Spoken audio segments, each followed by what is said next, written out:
Hello friends, welcome back to my channel. मैं हूं अंजनी और आज मैं आप लोगों के साथ वट सावित्री स्पेशल ब्लॉग लेकर के आई हूं। वट सावित्री के एक दिन पहले मैं क्या क्या तैयारी करती हूं, पूजा की कौन कौन सी सामग्री हमें चाहिए, तो वो मैं आज आप लोगों को सारी चीज़ें दिखाऊंगी। हमारे यहाँ जो वट सावित्री की पूजा होती है वो किस तरीके से होती है वो मैं आपको दिखाने जा रही हूँ। सो फ्रेंड्स, आज के ब्लॉग में मैं आप लोग को ये बता रही हूँ कि मेरे यहाँ किस तरीके से वट सावित्री की पूजा की जाती है या फिर मैं किस तरीके से कर रही हूँ। हो सकता है आपके यहाँ कुछ अलग तरीके से की जाती हो। कुछ पूजा की सामग्री मैं थोड़ी सी एक्स्ट्रा इस्तेमाल करूँ और कुछ पूजा की सामग्री कुछ ऐसी हो जो आपको लगे कि मैंने मिस कर दी है, तो वो सब चीज़ें आप ऐड कर लीजिएगा और जिस तरीके से आपके यहाँ वट सावित्री की पूजा की जाती है उसी तरीके से कीजिएगा। और मेरे यूट्यूब चैनल दिलचस्प रसोई पे बने रहेगा, क्योंकि मैं इसके बाद भी कुछ ब्लॉग्स लेकर के आने वाली हूँ। तो कल मैं आप लोगों के साथ शेयर करूँगी कि वट सावित्री की पूजा मैंने किस तरीके से की है या फिर किस तरीके से की जाती है। तो चलिए आज का ब्लॉग स्टार्ट करते हैं। ठेकुआ बनाने के लिए यहाँ पर मैंने गेहूं का आटा लिया है, पीसी हुई चीनी लिया है। तो पीसी हुई चीनी को गेहूं के आटे में हम डाल देंगे। उसके अलावा थोड़े से सौंफ डालेंगे, घी ऐड करेंगे और सभी चीज़ों को हम अच्छे से मिक्स कर लेंगे। मिक्स करने के बाद हल्का हल्का सा पानी हमें डालना है और यहाँ पे थोड़ा सा हार्ड आटा तैयार करना है, क्योंकि ठेकुआ जब भी बनाया जाता है तो थोड़े से हार्ड आटे के साथ बनाया जाता है। अगर आप हार्ड आटे का ठेकुआ बनाते हैं तो वह काफ़ी क्रिस्पी बनता है, तो इसीलिए यहाँ पे आपको हार्ड आटा गूंद करके तैयार करना है। और यहाँ पे आटा मैंने लगा लिया है, तो चलिए स्टार्ट करते हैं इसको बनाना। तो यहाँ पे मैंने एक छनाटा ले लिया है और इसी के ऊपर मैं ठेकुआ को शेप दे रही हूँ। काफ़ी अच्छा यहाँ पे डिज़ाइन बन करके आ जाता है और ये देखिए बहुत ही प्यारा डिज़ाइन है। तो इस तरीके से सारे ठेकुआ को आपको तैयार करना है। और कुछ जो ठेकुआ होते हैं तो उसको मैं अलग तरीके से तैयार करती हूँ और उसका रीज़न ये होता है कि ये जो ठेकुआ है इसको मैं बांधती हूँ कलश के ऊपर। जो शादी होती है ना, तो स्टार्टिंग में जब आप वट सावित्री की पूजा करते हैं तो आपको कलश सर पे लेके जाना पड़ता है। और काफ़ी औरतें तो सारी जब तक व्रत करती है तब तक कलश अपने सर पे रख के जाती है। तो मैं सर पे तो नहीं रख के जाती, थोड़ा सा अजीब लगता है। बट जो पूजा का जो कलश होता है जिसमें पानी रखा जाता है उसको मैं सांस लेकर के जाती हूँ और उसी जल को पेड़ में डाला जाता है, बट के पेड़ में। तो उसके लिए हम जो है ना इस तरीके से छोटे छोटे जो टिक्की होती है ना उस टाइप से बना लेते हैं और एक फोक लेके और इस तरीके से इसके बीच में जगह बनाते हैं। और इसका कारण क्या है कि ये जो ठेकुआ होता है ना इसको हम कलश के चारों ओर बांधते हैं, तो इसके अंदर ढाका डाला जाता है और एक माला पिरोया जाता है इस ठेकुआ से। और उस माला से जो होता है उस माला को चारों तरफ से हम लोग बांधते हैं कलश के ऊपर। काफ़ी देखने में अच्छा लगता है और ये हमारे यहाँ का रिवाज है। तो आपके यहाँ जिस तरीके से होता हो आप कर सकते हैं या फिर आप भी इस चीज़ को कर सकते हैं, कोई दिक्कत नहीं है। और पूजा के बाद ये जो ठेकुआ है वो चारों दिशाओं में फेंका जाता है और जो भी बच जाता है वो वहाँ पे जो बच्चे होते हैं या फिर किसी को अगर आप देना चाहें प्रसाद के रूप में तो उन लोगों को आप दे सकते हैं, अलग से जो ठेकुआ हमने बनाया है उसको। और इसको चारों जो दिशाएं हैं उसमें फेंका जाता है। तो इस तरीके से काफ़ी छोटे छोटे क्यूट यहाँ पे ठेकुआ बनाए जाते हैं इस तरीके से। और इन सबों को हम फ्राई करेंगे। ठेकुआ है, सभी ठेकुआ को बना करके मैंने लिया है और तेल को गर्म होने के लिए मैंने डाला हुआ है। तो इसमें हम सारे ठेकुआ को डाल देंगे और इसको फ्राई करेंगे। और बाद में जो छोटे वाले ठेकुआ मैंने आपको बना करके दिखाया उसको भी हम फ्राई कर लेंगे।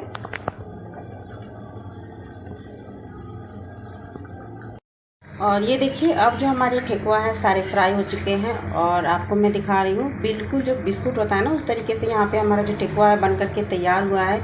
एकदम फट चुका है, बहुत ही ज़्यादा यहाँ पे हमारा बढ़िया सा टेस्टी प्रसाद बन करके तैयार हुआ है। तो सभी को हम निकाल लेंगे।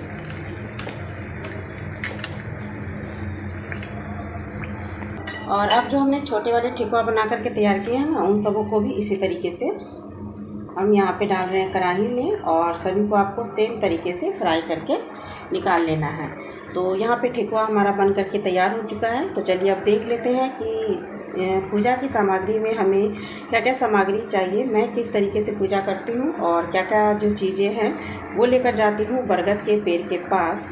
तो चलिए यहाँ पे जो छोटी वाली ठेकुआ हमने बनाई है तो आपको सुई में धागा कर लेना है और इस तरीके से इसके बीच में जो हमने स्पेस बनाया है उसमें इस तरीके से आपको निकालना है। सभी की माला यहाँ पे बना करके तैयार करनी है और इसको हम लोग लोटकी के ऊपर बांधेंगे।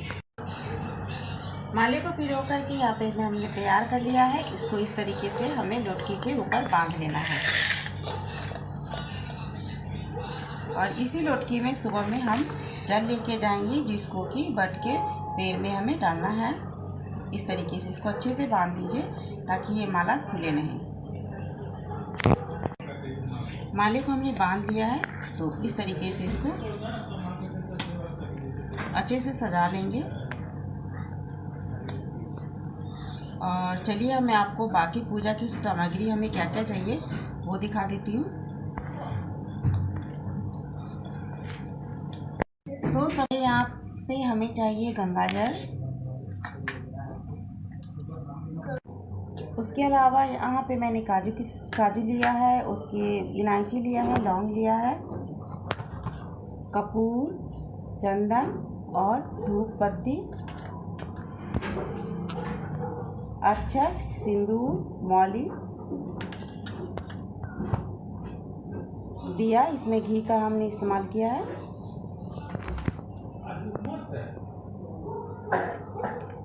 ये कुमकुम है, इसको भी हम इसमें डाल देंगे, माचिस,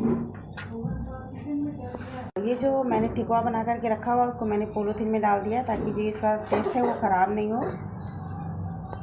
भिगोए हुए चने लेने हैं और ये लेना है हमें गूंदा हुआ आटा। इसका इस्तेमाल हम बट के जो पेड़ है उसके ऊपर करेंगे, तो किस तरीके से इस्तेमाल करना है पूजा के टाइम में आपको बता दूंगी। तो इसको भी इसमें डाल देंगे। और एक थाली यहाँ पे मैंने और तैयार की है, जिसमें मैंने डाला है बरगद का जो पत्ता होता है उसको। और फल में आपको जो सीजन के फल होते हैं उसका इस्तेमाल करना है, लेकिन इसमें आम, लीची और खीरा जो होता है बहुत ही ज़्यादा ज़रूरी होता है। तो इन तीनों फलों को मैंने ले लिया है। इसके अलावा आप कोई और भी फल ले सकते हैं। और इसी में हम डालेंगे पूजा की लोटकी को, और इस लोटकी में हमें डालना है आम के पल्लों को। तो वो मैं सुबह के टाइम में इसमें डाल दूंगी। अभी मैंने नहीं डाला है क्योंकि जब हम पानी डालेंगे उसी समय आम के पल्लों को भी डालेंगे। और ये जो आम है और खीरा है इसको हमें कट करके ले जाना है वहाँ पे चढ़ाने के लिए। तो ये सारी सामग्री हो गई और एक दो और चीज़ें बची हुई हैं उसको मैं सुबह में डाल दूँगी। तो यहाँ पर हमारी दोनों जो पूजा की थालियाँ हैं वो यहाँ पर पूरी तरह से तैयार है, ये देखिए। और मैं क्या कपड़े कल पहनने वाली हूँ, तो चलिए मैं आप लोगों को वो दिखा देती हूँ। और इसके अलावा हम एक पंखा लेंगे जिसको कि बरगद के पेड़ को झला जाता है इस पंखे से जब पूजा हो जाती है उसके बाद। तो इस पंखे को भी हम जो पूजन की सामग्री है उसी के पास रख देंगे। तो ये देखिए यहाँ पे जो मैंने लाल या फिर मैरून जो भी साड़ी होती है वही पहनी जाती है। तो यहाँ पे मैंने एक मैरून कलर की साड़ी ली है और उसी को मैच करते हुए यहाँ पे मैंने एक लिया है लाठी, और इसी के साथ एक हल्का सा मैंने मैच करके लिया है गले में डालने के लिए। यहाँ पे बहुत ही हल्का सेट है तो काफ़ी अच्छा लगता है, सोबर लगता है। ज़्यादा मैं हैवी नहीं पहनती हूँ इसलिए मैंने हैवी लिया भी नहीं है। तो ये सारी चीज़ें हैं। उसके अलावा आलता या फिर नेल पेंट वगैरह भी लगाया जाता है, तो वो मैं आपको सुबह में दिखाऊंगी जब मैं रेडी होंगी उस टाइम में। तो अभी तो रात हो गई है और खाने का टाइम हो गया है, तो चलिए हम लोग खाना खा लेते हैं। अब पूजा की सारी तैयारियां हो चुकी है और सारा सामान को मैंने एक जगह पे रख दिया है ताकि सुबह में हमें आसानी होगी। हम जल्दी जल्दी उठ करके स्नान करेंगे और उसके बाद तैयार हो करके और जाएंगे पूजा करने के लिए। तो अब हम खाना खाने जा रहे हैं। सारे लोग डाइनिंग टेबल पे बैठ चुके हैं और आज हम लोग ने सोचा कि कल चूँकि फास्ट है तो कुछ चेंज करते हैं, कुछ अलग खाते हैं। तो इसलिए हम लोग ने फाफड़ा और जलेबी मंगाया था खाने के लिए, रात के खाने के लिए। तो ये देखिए यहाँ पे जलेबियाँ है, बिल्कुल गरम गरम है, और फाफड़ा है। तो आज हम लोग यही खाने वाले हैं और खाना खाने के बाद हम रेस्ट करेंगे। कल सुबह में उठ करके फिर हमें जाना है पूजा करने के लिए, तो पास में ही मंदिर है, मैं वहीं जाऊँगी। तो दोस्तों अब आप लोगों से विदा लेती हूँ और आप लोग मेरे चैनल पे बने रहिएगा नेक्स्ट वीडियो के लिए। तो चलती हूँ, take care and good bye. और फ्रेंड्स ये है सेकेंड डे का ब्लॉग और यहाँ पे हम लोग जा रहे हैं बट पूजा के लिए। तो इस दिन बरगद के पेड़ की पूजा की जाती है। कहा जाता है कि बरगद के पेड़ में ब्रह्मा, विष्णु और महेश तीनों ही देवताओं का वास होता है और बरगद के पेड़ की उम्र बहुत ज़्यादा लंबी होती है और इसलिए बरगद के पेड़ की पूजा की जाती है ताकि हमारा जो सुहाग है वो भी अमर रहे। ऐसा माना जाता है कि बरगद के पेड़ की पूजा करने से पति की जो आयु होती है वो लंबी होती है। इसलिए यहाँ पे मैं आ गई हूँ मंदिर में और मंदिर के प्रांगण में लगा हुआ है बरगद का पेड़। तो यहाँ पे बहुत सारी स्त्रियाँ पूजा कर रही थी और साथ में मैंने भी यहाँ पे पूजा की। उसके बाद हम घर जाएंगे। घर जाने के बाद यहाँ पे फास्ट रखा जाता है एक दिन शाम के समय। ही कुछ फलहार वगैरह खाया जाता है। तो यहाँ पे पूरे दिन का फास्ट रहता है, मैं पूरे दिन का फास्ट रखने वाली हूँ। तो यहाँ पे हम सभी पूजा कर रहे हैं और आप लोग देखिए इस ब्लॉग को कि किस तरह से पूजा की जाती है। और अगर ब्लॉग पसंद आए तो इसे लाइक और शेयर जरूर कीजिएगा दोस्तों। तो ब्लॉग को पूरा अच्छे से देखिएगा। और इस साल के भी वट सावित्री की पूजा का ब्लॉग मैं जल्दी ही आप लोगों के साथ शेयर करूंगी, तो मेरे चैनल पे बने रहिएगा अगर आप देखना चाहते हैं कि इस साल मैंने बरगद के पेड़ की पूजा कहाँ की है। क्योंकि ये ब्लॉग है पटना का, मैं पिछले साल का मैं पटना गई थी दीदी के यहाँ, तो वहीं पे मैंने इसे पूजा की थी। और दोनों ब्लॉग को मैंने अलग अलग दिन का ब्लॉग था बट मैंने मिक्स कर दिया दोनों को, ताकि आप लोग को पता चले कि वट सावित्री की पूजा के दिन एक दिन पहले क्या तैयारियाँ की जाती हैं और दूसरे दिन कैसे पूजा की जाती है। तो यहाँ पे ये देखिए बरगद का पेड़ है और इसमें लोग सूट लपेटते हैं, पंखा झलते हैं, प्रसाद चढ़ाते हैं, गले मिलते हैं। ऐसा माना जाता है कि जिस तरह से पति से गले मिलते हैं प्रेम से, उसी तरह से बरगद के पेड़ के साथ गले मिला जाता है। और गले मिलते समय चोट बिल्कुल भी नहीं लगना चाहिए, नहीं तो पति और पत्नी के बीच में लड़ाइयाँ होती है। तो यहाँ पे मैंने पूजा स्टार्ट कर दी और पूरा ब्लॉग ध्यान से देखिएगा और पूरे ब्लॉग को एंजॉय ज़रूर कीजिएगा। काफ़ी अच्छा ब्लॉग है। तो दोस्तों फिर मिलेंगे एक न्यू ब्लॉग के साथ, सो एंजॉय कीजिए। हैप्पी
अरे वो है धूप, हम वो निकाल के दूसरा वाला रखे हैं, बढ़िया वाला धूप है। वो सीधे दिया में लगाओ, नहीं चल जाएगा आगे से, और उसको रख दो इसी में।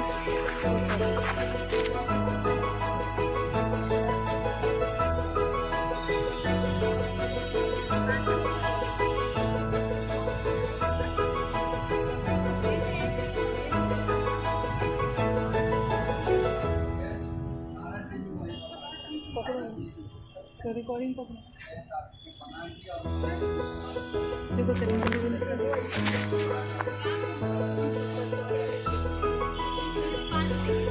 बाद में ले लेंगे, पहले फिर करना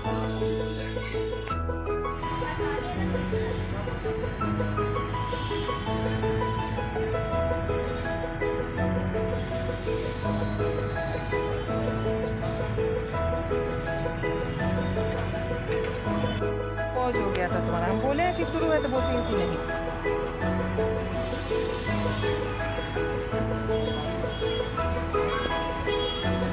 हमको लगा है कि रिकॉर्डिंग हो रहा है, फेरा वाला नहीं हुआ है ना।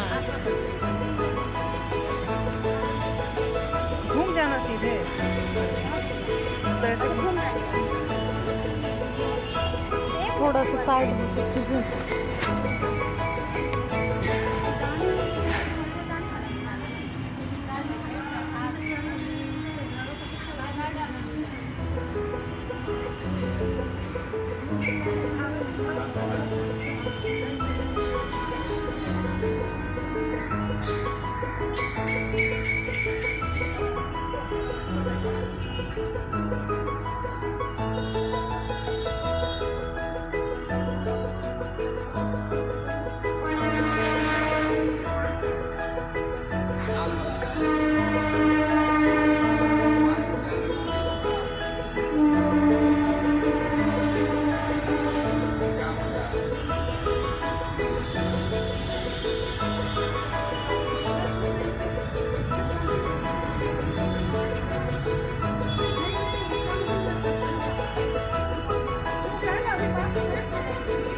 देखो तो कौन लगा, देखो यार वहाँ पर देखो, ये आपका कम है। हाँ मेरा नहीं